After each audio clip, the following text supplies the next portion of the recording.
تمام حضرات بیٹھ جائیں گے۔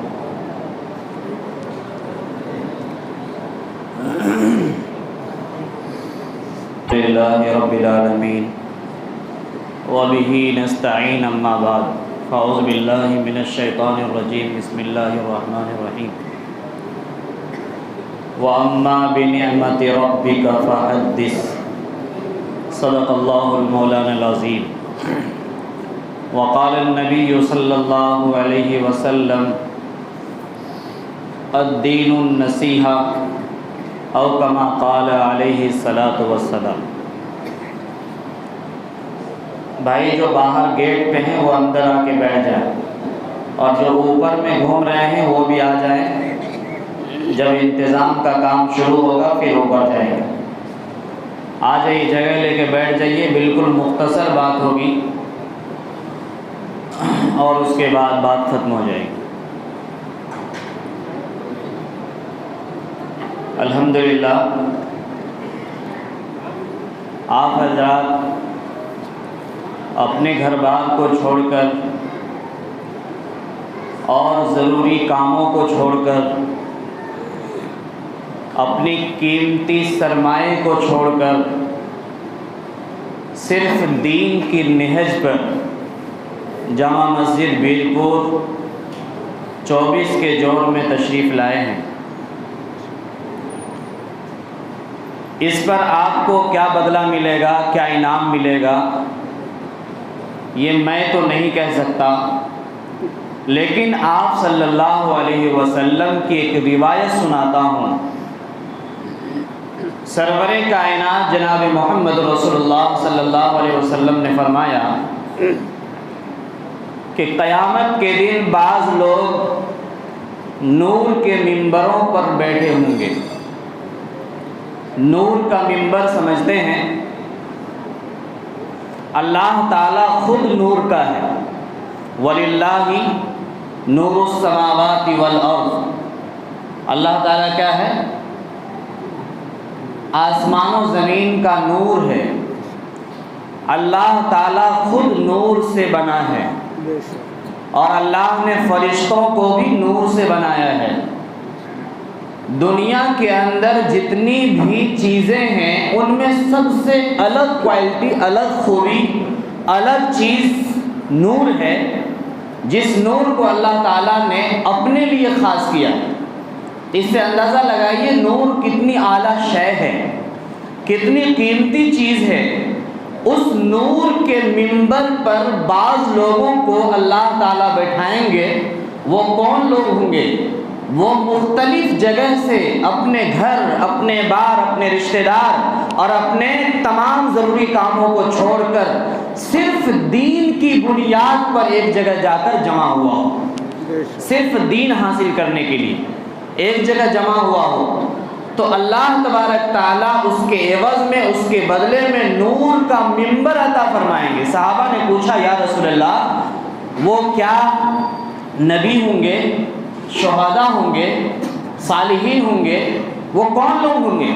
آپ صلی اللہ علیہ وسلم نے فرمایا نہ وہ نبی ہوں گے، نہ وہ شہید ہوں گے، بلکہ وہ صرف دین کی نسبت پر مختلف جگہ سے آ کر ایک جگہ جمع ہوئے ہوں گے دین حاصل کرنے کے لیے۔ ان کو اللہ تبارک تعالیٰ اتنا بڑا انعام عطا فرمائیں گے کہ نور کا ممبر ان کو عطا فرمائیں گے، اور یہ کیا ہوگا؟ اعزاز ہوگا۔ یہ کیا چیز ہے؟ اعزاز۔ دیکھتے ہیں مدرسے میں کوئی حافظ قرآن بنتا ہے یا فرسٹ ڈویژن سے پاس ہوتا ہے تو سب کے بیچ میں ان کے ماں باپ کو آگے لایا جاتا ہے اور ان کے گلے میں ہار پہنایا جاتا ہے، یا ان کے سر کے اوپر امامہ باندھا جاتا ہے۔ کس لیے باندھا جاتا ہے؟ انہوں نے فضیلت حاصل کی ہے، انہوں نے امتحان میں کامیابی حاصل کی ہے، تو سارے لوگوں کے بیچ میں ان کی عزت نمائی کی جاتی ہے، ہمت افزائی کی جاتی ہے، اور لوگ دیکھتے ہیں تو دل کے اندر ان کے دل میں ارمان مچلتے رہتا، کاش میرا بیٹا بھی حافظ قرآن بن جاتا، کاش میرا بھائی بھی ایسا ہوتا، کاش ہمارے گھر کا کوئی فرد ہوتا۔ تو اسی طرح سے نور کے منبر پر جب دین کی نسبت پر اپنے گھر بار کو چھوڑ کر آنے والے نور کے منبر پر ہوں گے تو میدان محشر کے سارے دلوں کے اندر یہ ارمان مچلے گا، کاش ہم اپنے کام کاج کو، دنیا کی محبت کو چھوڑ کر دین کی نسبت پر ہم بھی جا کر جمع ہو جاتے، سبحان اللہ، ہم بھی جمع ہو جاتے ہیں۔ لیکن المیہ یہ ہے، آج دنیا کی محبت ہمارے دلوں میں ایسی گھر کر گئی ہے کہ نماز کے لیے بھی ہم زیادہ ٹائم نہیں دے پاتے ہیں، نماز کے لیے بھی نہیں دے پاتے ہیں۔ ابھی وہ مختلف جگہ سے حضرات آئے ہیں، ہم نے اکثر لوگوں سے ملا اور سب سے کارگزاری لینے کی کوشش کی، آپ کتنے آدمی آئے، آپ کس طرح سے آئے، آپ کے ساتھیوں نے آپ کو کیا جواب دیا؟ تو ایک صاحب نے کہا کہ ہم وہاں سے ٹیمپو لے کر کے آئے ہیں، لیکن ٹیمپو میں صرف 4 آدمی آئے ہیں، 4 آدمی آئے۔ بہت سارے لوگوں کو کہا کہ چلیے فلاں جگہ جوڑ ہے، دین کی باتیں ہوگی، ایمان کی بات ہوگی، جنت دوزخ کی بات ہوگی، اللہ رسول کی بات ہوگی، چلیے وہاں پر۔ تو وہ کہتا ہے ٹائم نہیں ہے، کوئی کہتا ہے فرصت نہیں ہے، کوئی کہتا ہے میرے گھر میں مال جال ہے اس کو اندر کرنا ہے، کوئی کچھ کہے، کوئی کچھ کہتا ہے۔ کیا سمجھ میں آیا کہ جس چیز کے لیے اللہ نے ہمیں بنایا تھا اس کے لیے ہمارے پاس ٹائم نکالنے کی فرصت نہیں ہے۔ جس کام کے لیے اللہ تعالیٰ نے 2 آنکھیں دی تھی اس کام کے لیے ہمارے پاس مہلت نہیں ہے۔ جس کام کے لیے اللہ نے پاؤں میں سکت دی تھی چلنے کی، آج اس کام کے لیے ہمارے پاس فرصت نہیں ہے۔ جس کام کے لیے اللہ نے دونوں بازوؤں میں طاقت عطا فرمایا تھا اس کام کے لیے آج ہمارے پاس موقع نہیں ہے۔ جب قبر کے گڈھا میں منومن مٹی کے نیچے چلے جائیں گے اس وقت ایک لمحہ کی بھی فرصت ڈھونڈیں گے اللہ تعالیٰ کے پاس تو اللہ تعالیٰ کہیں گے نہیں تمہارے پاس کوئی فرصت نہیں ہے۔ اللہ قیامت کے دن آدمی سب جب لوگوں کو دیکھے گا پسینہ میں ڈوبا ہوا ہے تو وہ کہے گا سر اٹھا کر کے کہ مجھے تھوڑا سا مہلت دے دیا جائے۔ روایت میں آتا ہے کہ مرتے وقت بھی یہ لوگ التجا کرتے ہیں کہ مجھے تھوڑی سی مہلت دے کے دنیا میں بھیج دیا جائے تاکہ جو کام ہم چھوڑ کے آئے ہیں وہ کام ہم کر کر کے آئیں گے۔ کلا انہا کلمۃ هو قائلها، اللہ تعالیٰ فرماتے ہرگز نہیں، یہ تو تمہاری بکواس ہے۔ ہم نے 60 سال کی زندگی دی، ہم نے 70 سال کی زندگی دی، ہم نے دن کو رات میں بدلا، رات کو دن میں بدلا، مصیبت کو خوشحالی میں بدلا، خوشحالی کو مصیبت میں بدلا، برسات کو گرمی میں بدلا، گرمی کو برسات میں بدلا۔ کیا تمہارے دماغ کے اندر کھوپڑی نہیں تھی، عقل نہیں تھی؟ تمہیں سمجھنا چاہیے اللہ تعالیٰ دن اور حالات کو بدلتے رہتے ہیں۔ کوئی بادشاہ ہے تو یہ نہ سوچے کہ قیامت تک ہم بادشاہ رہیں گے، کوئی امیر ہے تو یہ نہ سمجھے کہ ہم قیامت تک امیر رہیں گے۔ اور بڑی تعجب کی بات ہے، بڑی تعجب کی بات ہے، یقول اہلکت مالا لبدا، آدمی دنیاوی معاملے میں لاکھوں لاکھ روپے خرچ کرتے ہیں، دنیاوی معاملے میں لاکھوں لاکھ روپیہ خرچ کرتے ہیں، کروڑوں روپیہ بہا دیتے ہیں مکان بنانے میں، شادی کرنے میں، عقیقہ کرنے میں، اور دنیاوی جو بھی کام ہے جس میں کم خرچ کرنا چاہیے، گاڑی لینے میں جو 2 لاکھ سے کام کرنا چاہیے وہ 25 لاکھ کی گاڑی لے رہا، 25 سے کام کرنا چاہیے 50 لاکھ کی گاڑی لے رہا، اور پھر لوگوں کے سامنے یہ فخر کرتے ہیں کہ میرا بہت پیسہ خرچہ ہو گیا، ہم مکان بنا رہے تھے میرا بہت خرچہ ہو گیا، ہم گاڑی لیے ہیں 25 لاکھ روپیہ میرا خرچہ ہو گیا، ہم فلاں کام شادی کر رہے تھے میرا 18 لاکھ روپیہ خرچہ ہوا۔ یقول اہلکت مالا لبدا، کلا کلا، اللہ تعالیٰ فرماتے ہرگز نہیں، تم نے جو مال خرچ کیا ہے ایک ایک روپیہ خرچ کرتے ہوئے اللہ تعالیٰ تمہیں دیکھ رہا تھا، اللہ تعالیٰ تمہیں دیکھ رہا تھا، تم نے دنیاوی معاملے میں خرچ کیا ہے، تم نے فضولیات میں خرچ کیا ہے۔ اللہ تعالیٰ نے تو تمہیں دولت اس لیے دیا تھا کہ حضرت ابو بکر صدیق رضی اللہ تعالیٰ عنہ کی جب موت کی باری آئی، جب وہ انتقال ہونے لگے تو صحابہ نے کہا کہ اے خلیفۃ المسلمین، ہم آپ کے لیے نئے کپڑے لانے کے لیے جا رہے ہیں، اس میں آپ کو کفن پہنائیں گے۔ حضرت ابوبکر صدیق رضی اللہ تعالیٰ عنہ نے آنسو بہاتے ہوئے کہا کہ خبردار، جس پرانے کپڑے میں میں ملبوس ہوں اسی کپڑے میں مجھے دفن کر دینا، اور جو نیا کپڑا میرے لیے لانے کے لیے جا رہے ہو وہ کسی بیوہ کو پہنا دینا۔ سبحان اللہ۔ کیا کہا؟ کسی بیوہ کو پہنا دینا۔ فَكُّ رَقَبَةٍ او اطعام فی یوم ذی مسغبہ یتیما ذا مقربہ او مسکینا ذا متربہ۔ اللہ تعالیٰ فرماتے ہیں اگر تم کو فخر کرنا ہے، کوئی غلام ہے تو اس کو اپنے پیسے سے آزاد کرا دو۔ اگر کوئی جیل خانے میں سڑ رہا ہے ہزاروں دنوں سے، سالوں سے، مہینوں سے، تو اپنے پیسے سے جا کر کے اسے جیل سے نکال کے لے آؤ۔ جن کی بیوی ان کے بغیر رو رہی ہے، جن کے بچے ان کے لیے ترس رہے ہیں، جن کے گھر والے ان کے لیے اداس پڑے ہوئے ہیں، ایک ایک رات ان کی دوزخ کی جیسے سختی کے ساتھ گزرتی ہے، ان کو آپ جیل سے نکال کر کے لے آئیے۔ فَقُّ رَقَبَةٍ، اس پر خرچ کرنا یہ بڑی فخر کی بات ہے۔ بے شک بے شک۔ اور اطعام فی یوم ذی مسغبہ، اور اگر آپ بڑے ہی دلدار ہیں، آپ بہت بڑے سخی ہیں، تو صحابہ نے جن پر خرچ کیا، نبی خود یتیم ہو کر انہوں نے یتیموں اور بیواؤں کی جس انداز میں کفالت کی، ان کے روش پر آپ چلیے۔ اللہ تعالیٰ فرماتے او اطعام فی یوم ذی مسغبہ، جس دن کسی یتیم یا بیوہ کے گھر میں کھانا نہیں بنا ہے، آپ تلاش کر کے ان کے گھر میں جا کر کے کھانا دے دیجئے، یہ بڑی فخر کی بات ہے۔ بیوہ کتنے دن کھانا بنا کے کھائے گی؟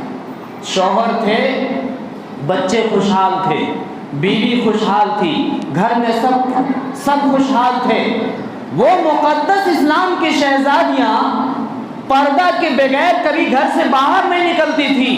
آج وہی خاتون اسلام کی مقدس شہزادی جب سے ان کے شوہر کا انتقال ہوا ہے، تب سے وہ پردوں میں جا کر کے ٹرینوں کے اوپر جا کر بھیک مانگ رہی ہے۔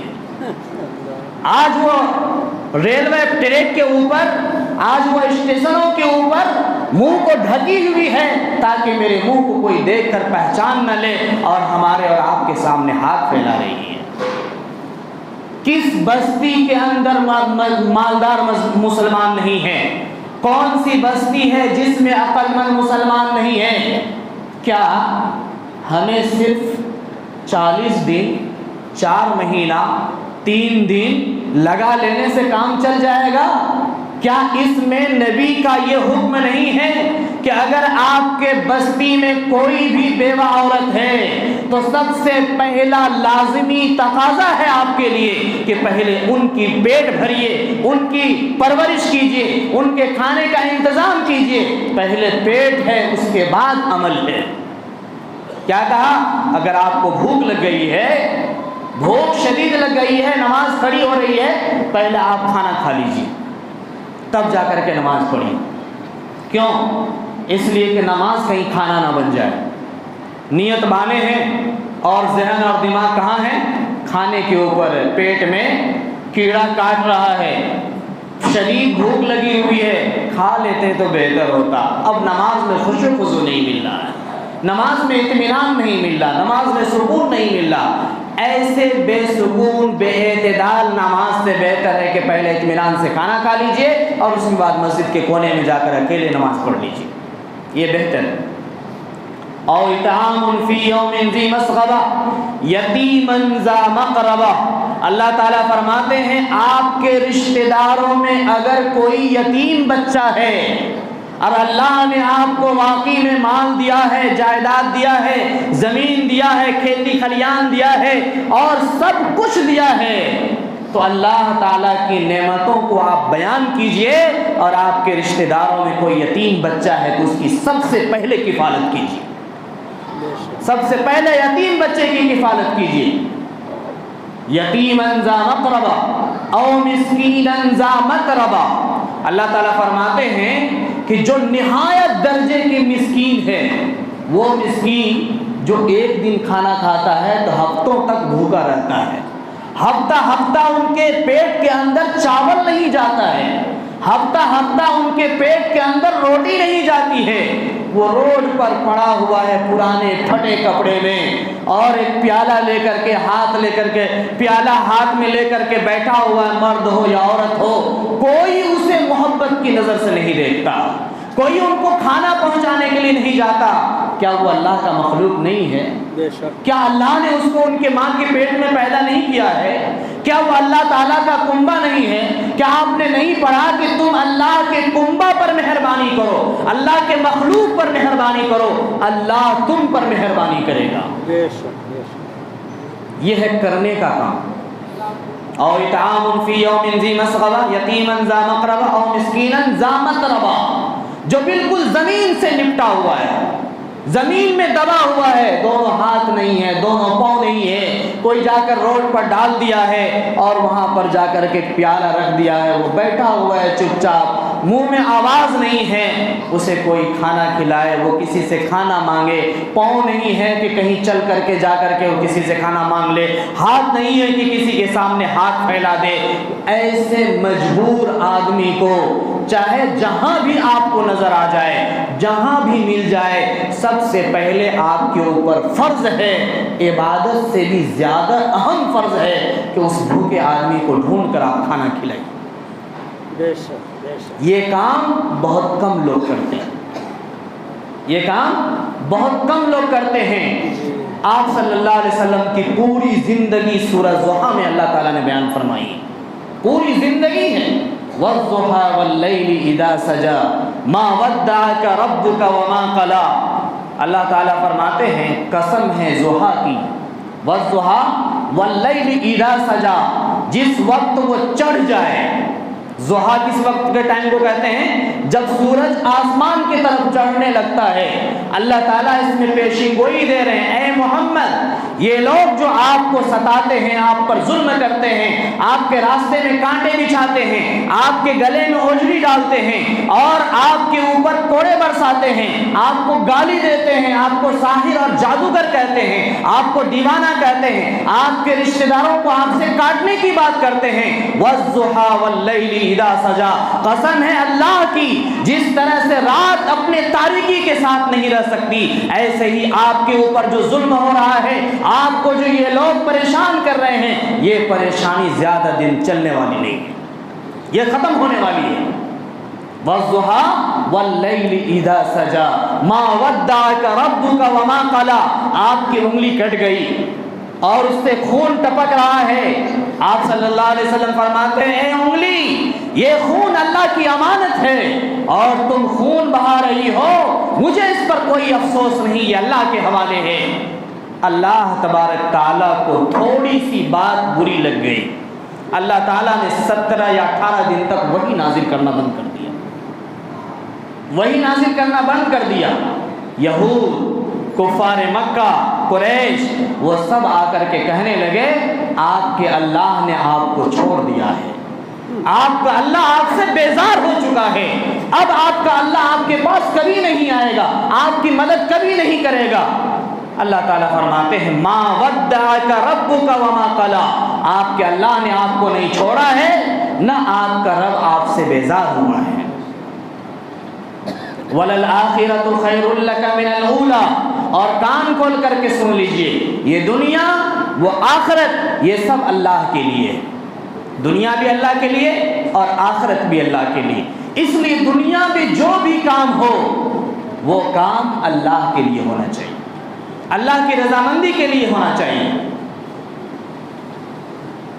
اور آگے اللہ تعالیٰ فرماتے ہیں وَلَلْآخِرَةُ خَيْرٌ لَكَ مِنَ الْأُولَىٰ وَلَسَوْفَ يُعْطِيكَ رَبُّكَ فَتَرْضَىٰ۔ یہ آیت، اس آیت کا پس منظر بڑا ہی خطرناک ہے، بڑا خطرناک ہے۔ اس کا منظر یہ ہے کہ آپ صلی اللہ علیہ وسلم کے پاس جبرائیل امین تشریف لائے، انہوں نے کہا یا رسول اللہ جہنم کے حالات میں آپ کے سامنے پیش کرنا چاہتا ہوں۔ آپ نے فرمایا بیان کیجیے۔ حضرت جبرائیل امین نے کہا کہ یا رسول اللہ جہنم کی آگ کو 1000 برس تک جہنم کی آگ میں دہکایا گیا تو وہ بالکل سرخ ہو گئی، پھر 1000 برس تک دہکایا گیا تو وہ بالکل سفید ہو گئی. پھر 1000 برس تک دہکایا گیا تو بالکل سیاہ ہو گئی. اب اس کی لپٹیں بالکل سیاہ ہیں, اس میں ذرہ برابر روشنی نام کی کوئی چیز نہیں ہے. یہ جہنم کی آگ ہے. آپ نے پوچھا کہ وہاں پر کیسے کیسے لوگ ہوں گے, کون کون سی چیز ہوگی؟ جبرائیل امین نے بتایا کہ اس کے اندر جو خون اور پیپ ہے, اس خون اور پیپ کے ایک بالٹی کو دنیا کے سمندر میں ڈال دیا جائے تو دنیا کے سارے جاندار اس کے بدبو سے مر جائے. حضرت جبرائیل امین نے کہا فی سلسلۃ ذرھا 70 ذراع, جس زنجیر سے انسانوں کو جکڑا جائے گا, ہاتھ پاؤں گلے اور پورے جسم کو باندھا جائے گا, اس زنجیر کا یہ عالم ہے کہ اگر اس زنجیر کو کسی پہاڑ پر رکھ دیا جائے تو وہ پہاڑ بھی موم کی طرح بہنا شروع ہو جائے, پہاڑ بہنا شروع ہو جائے. اور حضرت جبرائیل امین نے فرمایا کہ یا رسول اللہ, اگر جہنم کے کسی کپڑے کو دنیا میں لٹکا دیا جائے تو اس کے بدبو سے سارے انسان ہلاک ہو جائے. کتنی شدید عذاب ہے. آپ صلی اللہ علیہ وسلم نے بڑی طلب کے ساتھ پوچھا, جبرائیل اس جہنم میں کون کون لوگ جائیں گے, کتنے طبقے ہیں ان کے اندر؟ جبرائیل امین نے کہا کہ یا رسول اللہ, اس کے اندر 7 طبقے ہیں, 7 دروازے ہیں.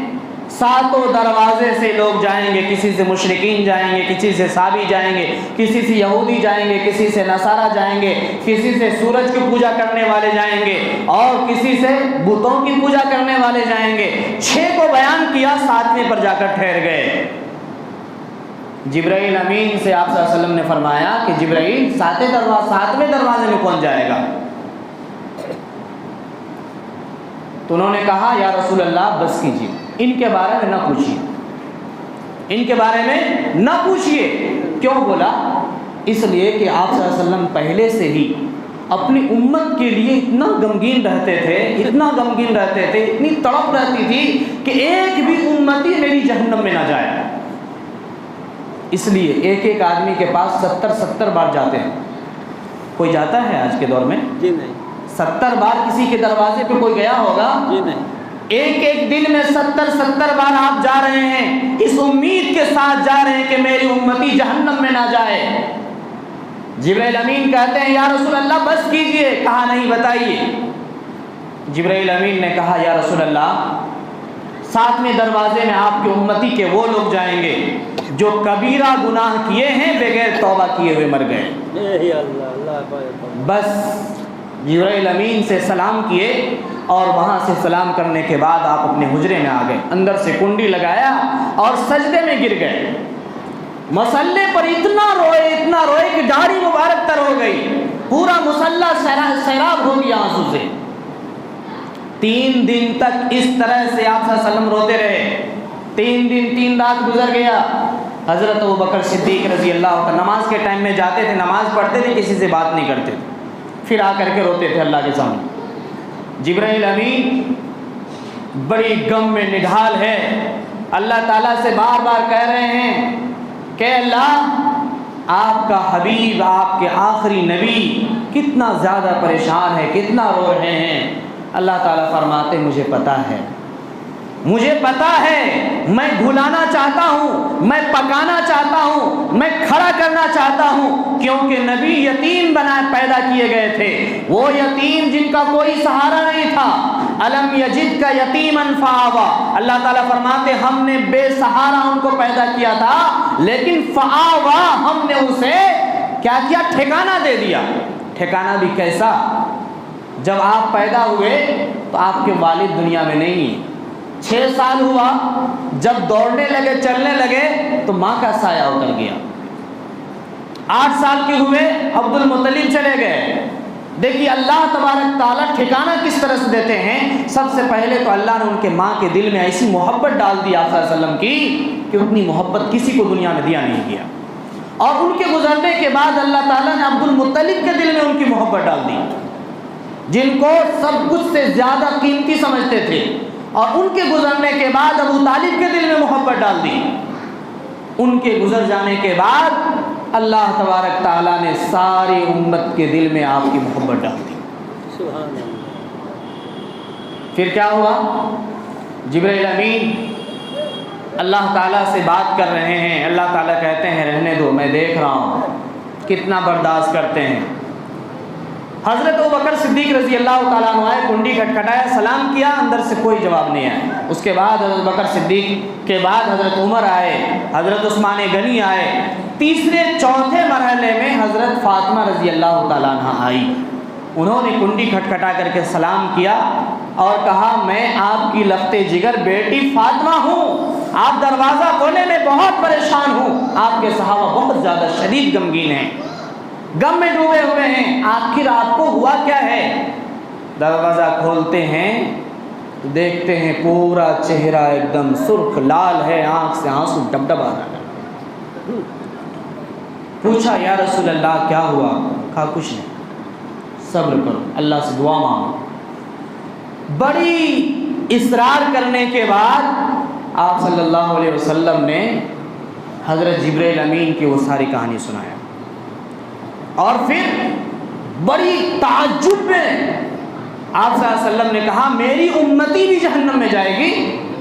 کیا کہا؟ میری امتی بھی جہنم میں جائے گی۔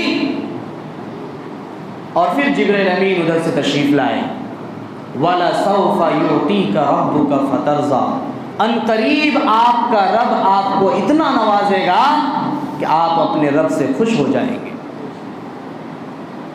کیا کہا؟ ایک طرف جہنم میں جانے کی بات ہو رہی، کبیرہ گناہ کیا، توبہ نہیں کیا، مر گیا، جہنم میں جائے گا۔ آپ سجدے میں پڑے ہوئے رو رہے ہیں، گڑ گڑا رہے ہیں، اللہ تعالیٰ جبرائیل امین کو بھیج دیا اور کہا کہ جاؤ جا کر کہہ دو وَلَسَوْفَ يُعْطِيكَ رَبُّكَ فَتَرْضَىٰ، آپ کا رب آپ کو اتنا نوازے گا کہ آپ خوش ہو جائیں گے۔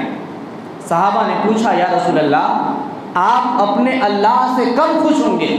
دیکھیے جذبہ، دیکھیے صحابہ، آپ اپنے رب سے کب خوش ہوں گے؟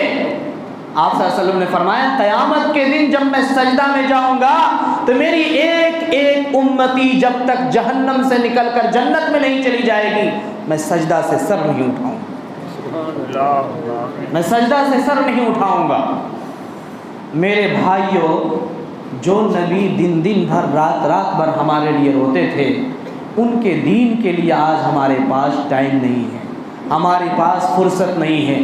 ایک بستی میں گیا صبح میں اطلاع دینے کے لیے کہ ہمارے یہاں جوڑ آئیے گا، تو سب سے پہلا جملہ ان کا سناتا ہوں کہ ہمارے یہاں الیکشن ہونے والا ہے، بھر الیکشن ہم لوگ کو معاف کر دیجئے مفتی صاحب، بھر الیکشن معاف کر دیجئے۔ ہم نے کہا کل کا وعدہ کر لیجئے، کل آپ کی زندگی رہے گی یا دنیا آپ کے لیے قائم رہے گی؟ کہا یہ تو اللہ ہی جانتا ہے۔ ہم نے کہا واہ، یہ تو اللہ ہی جانتا ہے، لیکن الیکشن کو آپ جانتے ہیں۔ دیکھیے یہ رونے کا مقام ہے، یہ رونے کا مقام ہے۔ وَلَسَوْفَ يُعْطِيكَ رَبُّكَ فَتَرْضَىٰ أَلَمْ يَجِدْكَ يَتِيمًا فَآوَىٰ وَوَجَدَكَ ضَالًّا فَهَدَىٰ وَوَجَدَكَ عَائِلًا فَأَغْنَىٰ فَأَمَّا الْيَتِيمَ فَلَا تَقْهَرْ وَأَمَّا السَّائِلَ فَلَا تَنْهَرْ۔ اس سورہ میں بھی اللہ تبارک تعالیٰ نے آپ صلی اللہ علیہ وسلم کو نصیحت دیا۔ وہ نصیحت یہ ہے کہ آپ کے بستی میں جو آدمی کمزور ہے، یتیم ہے، بیوہ ہے، ان کو آپ دبائیں گے نہیں۔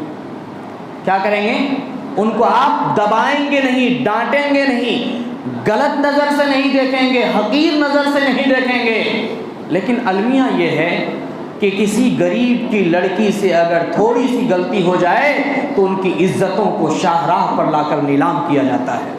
وہی اگر مالدار کی بیٹی کسی کے ساتھ فرار ہو جائے تو اس بات کو ایسا دھوپ دیا جاتا ہے، ایسا چھپا دیا جاتا ہے، ایسا لگتا ہے کسی کو پتہ ہی نہیں، حالانکہ سب کو پتہ رہتا ہے، سب کو پتہ رہتا ہے۔ یہ ہمارا نظریہ ہے جو بہت ہی غلط ہو چکا ہے۔ أَلَمْ يَجِدْكَ يَتِيمًا فَآوَىٰ وَوَجَدَكَ ضَالًّا فَهَدَىٰ وَوَجَدَكَ عَائِلًا فَأَغْنَىٰ فَأَمَّا الْيَتِيمَ فَلَا تَقْهَرْ وَأَمَّا السَّائِلَ فَلَا تَنْهَرْ۔ اے نبی، آپ کے پاس کوئی یتیم آئے، کوئی مسکین آئے، کوئی بیوہ آئے تو آپ اسے جھڑکیں گے نہیں، ڈانٹیں گے نہیں، غصہ نہیں کریں گے، ان سے پیار محبت سے بات کریں گے۔ آپ کے پاس دینے کے لیے کچھ نہیں ہے تو کم سے کم ایک بار مسکرا کر کے ہی تو مل لیجئے ان سے، ایک مسکراہٹ تو دے دیجئے کسی کے چہرے پر مسکراہٹ کا دے دینا بھی بہت بڑا صدقہ ہے۔ کسی کے دل کو نہ دکھائیے، کسی کا دل نہ دکھائیے۔ ہمارے نبی نے کسی کا دل نہیں دکھایا، سب کو عزت دیا۔ اور اللہ تعالیٰ فرماتے ہیں وَأَمَّا بِنِعْمَةِ رَبِّكَ فَحَدِّثْ، اے نبی اللہ نے جو آپ پر احسان کیا ہے، جو اللہ نے آپ کو نعمتیں دی ہیں، اس نعمتوں کو آپ کھل کر بیان کیجیے۔ کیا نعمتیں ہیں اللہ تعالیٰ کی؟ گن سکتے ہیں؟ جی نہیں۔ اللہ تعالیٰ کی نعمتوں کو گن سکتے ہیں؟ آسمان سے زمین تک اور پھر پوری دنیا کے اندر جتنی نعمتیں اللہ نے ہمارے لیے پیدا کیا ہے، ہم اس کو گن بھی نہیں سکتے۔ ان الدنیا خلقت لکم وانتم خلقتم للآخرہ، اے مسلمان بھائیو، اس دنیا کو اللہ نے تمہارے لیے پیدا کیا ہے اور تم کو آخرت کی تیاری کے لیے پیدا کیا ہے۔ بے شک بے شک۔ میں نے مسلمان کیوں کہا؟ اس لیے کہا کہ ایک بھی مسلمان جس دن اس روئے زمین پر نہیں رہے گا، اللہ تعالیٰ کو نہ آسمان کی ضرورت ہے، نہ زمین کو کی ضرورت ہے، نہ دنیا کی کائنات کی کسی نظام کی ضرورت ہے، سب کچھ کو اللہ تعالیٰ تہس نہس کر دیں گے۔ اذا وقعت الواقعہ لیس لوقعتها کاذبہ خافضۃ الرافعہ اذا رجت الارض رجا وبست الجبال بسا۔ اللہ تعالیٰ فرماتے ہیں جس دن واقع ہونے والی چیز واقع ہو جائے گی، خافضۃ الرافعہ، اور اس کے آنے میں کوئی جھوٹ نہیں ہے۔ اذا وقعت الواقعہ لیس لوقعتها کاذبہ، آگے ہے خافضۃ الرافعہ، اس دن دنیا کے اندر حقیر، کمزور، مذاق اڑانے والے آدمی وہ اللہ کے نزدیک بڑے اونچے اونچے مکان پر ہوں گے، اور دنیا میں جو اپنے آپ کو نیتا سمجھتے ہیں، دنیا میں جو اپنے آپ کو بادشاہ سمجھتے ہیں اور مسجد کے دروازے پر کبھی ان کی قدم نہیں پڑتی، دنیا میں اپنے آپ کو بے نیاز سمجھتا ہے، وَأَمَّا مَن بَخِلَ وَاسْتَغْنَىٰ وَكَذَّبَ بِالْحُسْنَىٰ، اپنے آپ کو وہ بے نیاز سمجھتا، ہم کو دنیا میں کسی سے مطلب نہیں، دنیا ہماری محتاج ہے، ہمارے پاس سب چل کر کے آئے گا، چونکہ اللہ نے ان کو مال دیا ہے، دولت دیا ہے۔ اگر وہ یہ سمجھتا ہے کہ آخرت میں بھی ہماری اونچی مقام ہوگی، ہمارا رتبہ بڑا ہوگا، ہمارا مقام اونچا ہوگا، تو اس آیت سے انہیں سبق حاصل کرنا چاہیے۔ خافضۃ الرافعہ، جو پانچوں وقت کی نماز پڑھنے کے لیے آتا ہے، جو دین کو پھیلانے میں لگا ہوا ہے، جو دعوت و تبلیغ میں لگا ہوا ہے، جو غریب مسکین کے کام میں لگا ہوا ہے، جو اللہ کے مخلوق کے ساتھ ہمدردی کرنے میں لگا ہوا ہے، اللہ تعالیٰ اتنا اونچا اونچا مقام عطا فرمائے گا کہ دنیا کا کوئی لیڈر کبھی سپنا میں بھی نہیں سوچا، اتنا بڑا مقام عطا فرمائے۔ خافضۃ الرافعہ، اور اس دنیا میں تکبر کرنے والے بادشاہ، دنیا میں تکبر کرنے والے نیتا، دنیا میں تکبر کرنے والا انسان، چاہے وہ جو بھی ہو، اس آیت کی تشریح میں مفسرین نے بیان فرمایا ہے ان کا جسم چونٹی کے برابر ہوگی۔ چونٹی دیکھے ہیں؟ چونٹی کے برابر اس کا جسم ہوگا اور ان کا سر انسان کے برابر ہوگا۔ یہ ان کے کبر کا نتیجہ ہے۔ اللہ تعالیٰ فرماتے ہیں اما الانسان اذا ما ابتلاه، جب اللہ تعالیٰ انسانوں کو آزماتا ہے مال و دولت دے کر، تو وہ یہ کہتا ہے کہ اللہ تعالیٰ نے میری عزت بڑھا دی۔ کیا کہتا ہے؟ اللہ نے میری عزت بڑھا دی۔ اور ان کا دو نظریہ پیش کیا گیا ہے۔ ایک نظریہ تو یہ ہے کہ وہ یہ سوچتا ہے کہ میرے مقدر میں یہ لکھا ہوا تھا اور یہ میں نے اپنے محنت سے کمایا ہے، اس میں دوسرے کسی کا سبب نہیں ہے، اللہ کو ہی بھول جاتا ہے۔ یہ میرے کیا ہوا، میرے محنت کا نتیجہ ہے کہ اتنا بڑا ہم نے مکان بنا لیا، یہ میرے محنت کا نتیجہ ہے کہ اتنی اچھی ہم نے گاڑی خرید لی، یہ میری محنت کا نتیجہ ہے کہ اتنے سارے ہم نے پراپرٹی بنا لی، یہ ہمارا نجی محنت ہے، اس میں کسی کا دخل نہیں ہے۔ اور دوسرا یہ سمجھتا ہے کہ جب دنیا میں اللہ تعالیٰ نے ہمیں مقام دیا ہے، دولت دیا ہے، عزت دیا ہے، شہرت دیا ہے، تو آخرت میں بھی ہم کو دے گا، کیونکہ دنیا میں اللہ ہم سے خوش ہے تب نہ دیا ہے، دنیا میں اللہ ہم سے خوش ہے تب نہ دیا ہے، اگر خوش نہیں رہتا تو نہیں دیتا۔ اللہ تعالیٰ نے شداد کو بھی تو مال دیا تھا، اللہ نے فرعون کو بھی تو دولت دیا تھا، اللہ تعالیٰ نے قارون کو بھی دولت دیا تھا، جس قارون کو خزانہ سمیت زمین میں دھسا دیا اور کہا کہ یہ مال تیرے اللہ تعالیٰ سے محبت کا سبب نہیں بن سکتا ہے۔ کیوں؟ وابتغی، اللہ تعالیٰ نے قرآن کے اندر فرمایا وابتغی فیما آتاک اللہ الدار الآخرۃ ولا تنس نصیبک من الدنیا واحسن کما احسن اللہ۔ اللہ تعالیٰ نے جو تمہیں مال دیا ہے اس سے تم آخرت کا گھر تلاش کرو۔ مال کس لیے دیا ہے؟ آخرت کا گھر تلاش کرو، دنیا کا گھر نہیں بلکہ آخرت کا گھر تلاش کرو، اور سارا مال آخرت کے لیے ہی خرچ نہ کر دو بلکہ گھر والوں کے لیے بھی بچا کر کے رکھو۔ ایسا نہیں کہ سارا مال جا کر حضرت ابوبکر صدیق رضی اللہ تعالیٰ عنہ کی طرح لے کر کے آ گئے اور اس کے بعد پتہ چلا گھر میں کچھ بھی نہیں۔ ان کا اعمال الگ ہے، ان کا اعتقاد الگ ہے، ان کا نظریہ الگ ہے، وہ ایمان ہمارے پاس نہیں آ سکتا ہے، وہ ایمان تلاش کر کے محنت کر کے بھی نہیں آئے گا، کیونکہ صحابہ کی اہمیت الگ ہے، صحابہ سب سے الگ ہے۔ ہزاروں سال دنیا چلے گی تو کوئی ایک آدمی بھی صحابہ کے جیسا پیدا نہیں ہو پائے گا۔ صحابہ کو اللہ تعالیٰ نے زمینی سطح پر قرآن و حدیث کو اتار کر کے آزمایا ہے۔ اگر کسی کا ہاتھ کاٹا گیا تو صحابہ کا کاٹا گیا، اگر کسی کا سنسار کیا گیا تو صحابہ کو کیا گیا، اگر کسی کو ملک بدر کیا گیا تو صحابہ کو کرایا گیا، اگر ان کے بیوی بچوں کو ستایا گیا، گلے میں رسی باندھے گئے تو صحابہ کے بیوی بچوں کے ساتھ کیا گیا، اگر کسی کی دکان لوٹے گئے تو صحابہ کی دکان لوٹے گئے، اگر ان کو ذلیل کیا گیا اور بانس میں باندھا گیا، گاچھی میں باندھ کر کے ستایا گیا تو صحابہ کو کیا گیا۔ اتنا کون ہم لوگ کیسے اس کو برداشت کر سکتے ہیں؟ میرے بھائیوں، اللہ تبارک تعالیٰ کا فضل ہے، اللہ کا کرم ہے کہ اس شر القرون کے زمانے میں بھی ہمارے بزرگوں اور ہمارے اکابرین کے محنت کا نتیجہ ہے کہ ہم لوگ آج بھی مسجد میں بیٹھے ہوئے ہیں، اور وہی نورانی محفل میں بیٹھے ہوئے ہیں جو نبی کے سامنے ہوا کرتا تھا۔ اللہ کے نبی نے فرمایا کہ یہ دعوت کا کام بلغوا عنی ولو آیا، میرے طرف سے ایک بھی بات معلوم ہے تو دوسرے تک پہنچاؤ۔ یہ کام جب تک چلتا رہے گا اللہ تعالیٰ اس امت کو عزت دیتا رہے گا۔ عزت کا مطلب کیا ہوا؟ عزت کا مطلب ہوا کہ آپ کے اوپر اللہ کا قہر نازل نہیں ہوگا، عزت کا مطلب ہوا آپ کے لیے زمین نہیں پھاڑی جائے گی، عزت کا مطلب ہوا آپ کے اوپر بجلی کا کڑکا نہیں گزرے گا، عزت کا مطلب ہوا آپ کو آگ کا گولا بھیج کر کے جلایا نہیں جائے گا، عزت کا مطلب ہوا آپ کے اوپر پتھر کی بارش نہیں کی جائے گی، عزت کا مطلب ہوا سرسر کی ہوائیں بھیج کر کے جس طرح سے بقیہ قوم کو اللہ تعالیٰ نے تباہ کیا، بالکل ایک ہفتہ تک ایسی تیز اور ٹھنڈی ہوائیں چلائی کہ پوری قوم کو اللہ تعالیٰ نے تباہ و برباد کر دیا۔ وہ قوم جو دیکھنے میں لمبائی میں کھجور کے درخت کے برابر اور تراشنے میں بڑے بڑے پہاڑوں کو تراش کر کے عالیشان مکان بناتے تھے، ان کو غرور بہت زیادہ تھا، لیکن اللہ تعالیٰ نے ایک ہفتہ کی مسلسل آندھی اور طوفان بھیج کر کے اس قوم کو تباہ و برباد کر دیا۔ یہ عذاب اللہ ہم پر نہیں دے گا، اور اس لیے نہیں دے گا کہ ہمارے یہاں دعوت کا کام چل رہا ہے، کیونکہ یہ کام نبی والا کام ہے۔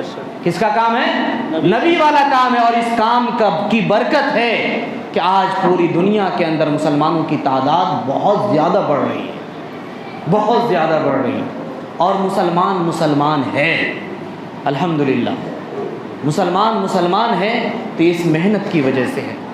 دیکھ لیجئے جماعت کے ساتھی جو آتے ہیں ان کی 24 گھنٹہ کو آپ کبھی بھانپنے کی کوشش کیجئے، ناپنے کی کوشش کیجئے، اگر ان کے 24 گھنٹہ کی زندگی آپ دیکھیں گے تو آپ کو معلوم ہوگا کہ نبی کی زندگی، صحابہ کی زندگی اور ان کی زندگی میں کوئی فرق نہیں، کوئی فرق نظر نہیں آئے گا۔ رات میں وہ بھی تہجد پڑھتے ہیں، اللہ کے سامنے روتے ہیں، بستی والوں کی ہدایت کے لیے دعائیں کرتے ہیں، تعلیم کے لیے دین میں بیٹھتے ہیں، صبح میں گشت ہو رہا ہے، شام میں گشت ہو رہا ہے، ہر نماز کے بعد تعلیم ہو رہی ہے، لوگوں کو اللہ سے جوڑنے کی باتیں کرتے ہیں۔ یہی کام لے کر کے تو نبی آئے تھے، یہی کام لے کر نبی آئے تھے۔ اس لیے میرے بھائیوں، اللہ تعالیٰ نے جس کو بھی اس کام کے لیے قبول کر لیا وہ سمجھ لیجئے کہ اس روئے زمین کا سب سے خوش نصیب انسان، سب سے خوش نصیب انسان ہے۔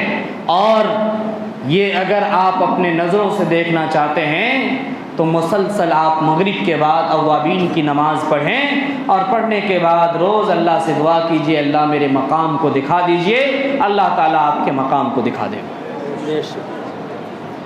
اللہ کے پاس کسی چیز کی کمی نہیں ہے، جس حال میں بندہ آتا ہے اللہ تعالیٰ اسی انداز سے اس کی مدد کرتے ہیں۔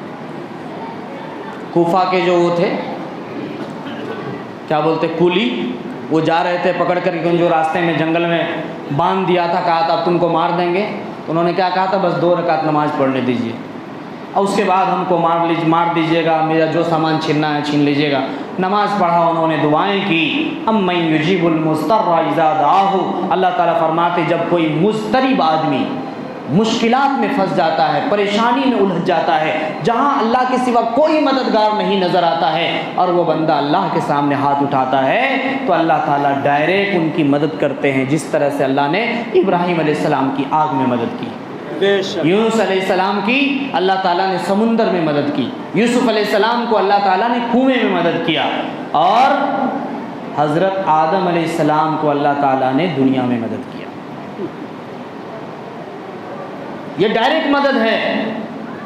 اور اس صحابی کے بارے میں آتے ہیں نا، گھر میں کچھ بھی نہیں تھا، گئے کہا کہ نماز کے ذریعے صبر کے ذریعے سے اللہ کی مدد طلب کرو، اللہ سے مدد طلب کرو، گئے نماز پڑھے، نماز پڑھنے کے بعد آئے، پوچھا بیگم سے کچھ آیا، کہا کچھ نہیں آیا، دوبارہ پھر وضو بنا کے گئے، نماز پڑھے، پھر آئے، پوچھا کچھ آیا، کہا کچھ نہیں آیا، دوبارہ پھر گئے، جا کے اچھے سے وضو بنائے، کہا کہ ہو سکتا ہے میرے وضو میں کمی رہ گیا یا نماز میں کمی رہ گیا، بہترین سے وضو بنا کے نماز پڑھے، اور اس کے بعد جب گھر جاتے ہیں تو کیا دیکھتے ہیں چکی خود بخود چل رہی ہے اور آٹا نکل رہا ہے۔